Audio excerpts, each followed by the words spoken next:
दोस्तों, यूएन के अंदर इजराइल बुरी तरह से जलील हो गया है। इस जंग ने इजराइल का घिनौना और गंदा चेहरा दुनिया के सामने लाकर रख दिया है।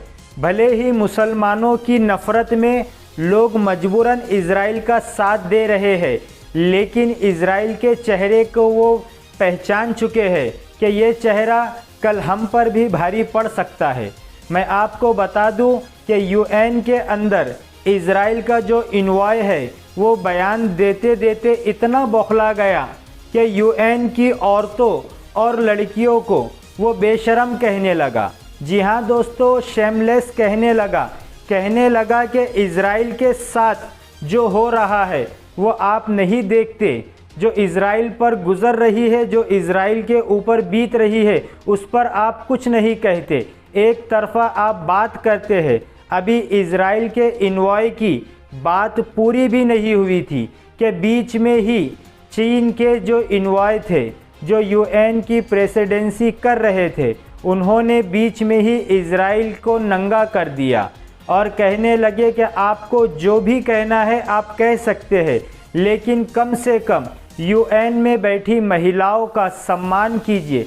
पहले महिलाओं का और औरतों का सम्मान कीजिए, उसके बाद आपको जो कुछ कहना है आप कह सकते हैं। अमेरिका, ब्रिटेन, जर्मनी और फ्रांस इस पर भी खामोश रहे बेगैरत की तरह, लेकिन चाइना ने अच्छी तरह से जलील कर दिया इजराइल के इन्वॉय को। आइए वो पूरा मंजर मैं आपको दिखाता हूँ। UN women, shame on you. Is UN women not charged with ensuring that, I quote from their website, all women and girls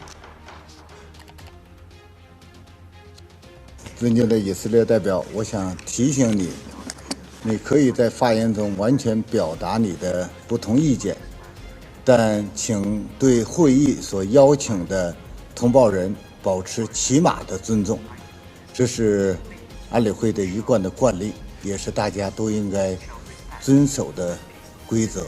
我提醒你注意，我请你继续发言。 तो थाईलैंड ने ईरान से मदद मांगी थी कि हमारे कई सारे नागरिक इजराइल गए थे और वहां पर हमास के हत्थे चढ़ गए हैं और वो उनकी कैद में है। आप मेहरबानी करके हमास से बात कीजिए। ईरान ने यहाँ पर अपनी ताकत और अपना जलवा दिखाया, हमास से बात की और थाईलैंड के 23 नागरिक देख सकते हैं आप, थाईलैंड के 23 नागरिकों को रिहा करवाया, वो भी बिना किसी शर्त के।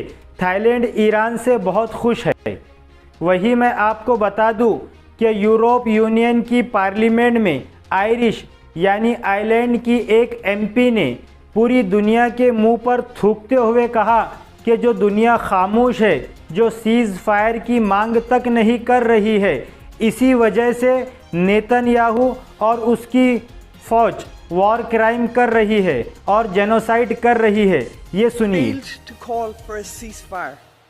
You have failed to react to breaches of international law.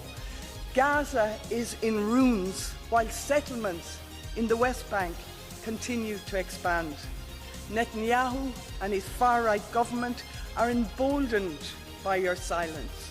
Demand a permanent ceasefire now. End trade settlements. End trade with settlements now.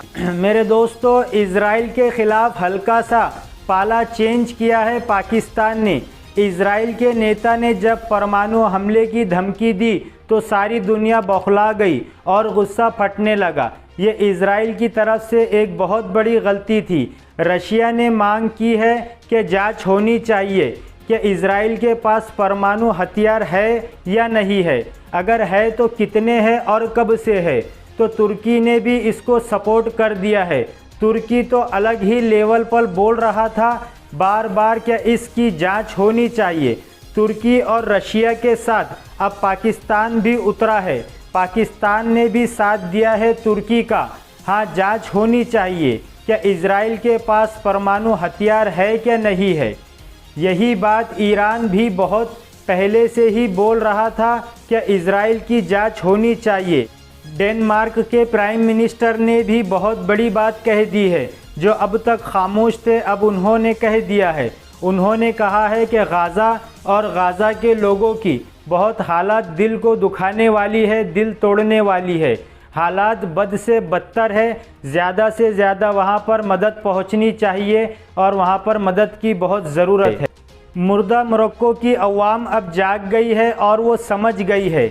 इसी वजह से उसने अब जाकर सही आवाज़ उठाई है। मोरक्को के लोग सड़कों पर उतर आए हैं।